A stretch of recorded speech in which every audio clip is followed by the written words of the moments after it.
એ સ્વરૂપાનંદ સ્વામીને માટે ગુણાતીતાનંદ સ્વામી એવું લખે છે કે સ્વરૂપાનંદ સ્વામીનો એવો ઠરાવ કે કોઈ ગળાની અંદર ઊની ધગધગતી કોષ જવા દે છતાં પણ ભગવાનની આજ્ઞાનો લોપ કરવો નહીં. આવા સ્વરૂપાનંદ સ્વામી ભગવાનની આજ્ઞા પાળવામાં સજાગ હતા. અને આપણે તો હાલતા ચાલતા શિક્ષાપત્રીની આજ્ઞાઓ આદેશો છડે ચોક લોપી નાખતા હોય છે. હરિભક્તોને પૂછીએ કે એકાદશીથી લગ્નમાં જાવ તો કે જમી લઈએ છીએ, તો આપણે એમ કહીએ કે ન જમાય તો કેમાં હું વાંધો, હરિભક્તો છે બીજા તો કે. પણ સ્વરૂપાનંદ સ્વામી ભક્તજનો એવા આજ્ઞા પાલક હતા. એ સ્વરૂપાનંદ સ્વામીને એકવાર શરીરની અંદર તાવની બહુ પીડા થઈ છે. અતિ જ્વર જોર કરતો જાય છે. અને પહેલાંના સમયની અંદર એવી કંઈ ટ્રીટમેન્ટ, એવા ડૉક્ટરો, એવી કોઈ મેડિસિન હતી નહીં. અને બહુ થાય તો તાવ આવે તો મીઠાના પોતા મૂકે, એવા દેશી ઉપચારો કરતા હોય છે. અને સ્વરૂપાનંદ સ્વામી ને શરીરની અંદર તાવની બહુ પીડા થઈ છે.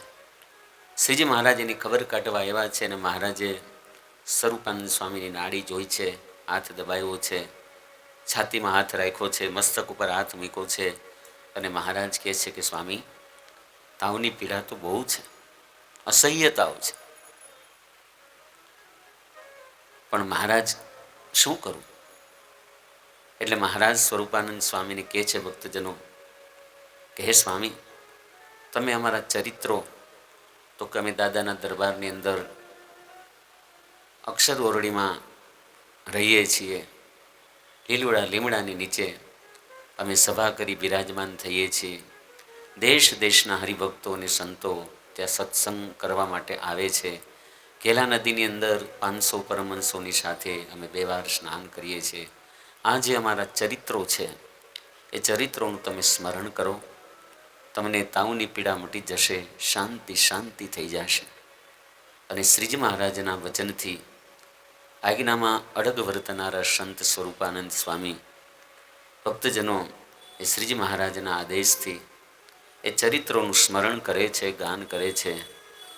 અને ધીરે ધીરે કરતા એ સ્વરૂપાનંદ સ્વામીની જે જ્વર કહેતા તાવની પીડા હતી ને, એ પીડા સાવ નાબૂદ થઈ ગઈ છે.